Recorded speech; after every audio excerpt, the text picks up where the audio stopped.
யோசேப்பு தன்னுடைய கனவை நினைவுபடுத்தி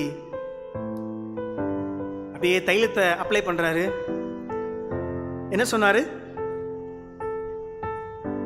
நான் தான் யோசேப்பு, நான் தான் அந்த யோசேப்பு. அவருடைய மனம் சந்தோஷப்படுறதா வருத்தப்படுறதான்னு தெரியாம தவித்துக் கொண்டிருந்தார்கள் சகோதரர்கள். அப்ப அவர் சொன்னாரு, பயப்படாதீங்க, என்கிட்ட வாங்க அப்படின்னு சொல்லி அவர்களை அழைத்து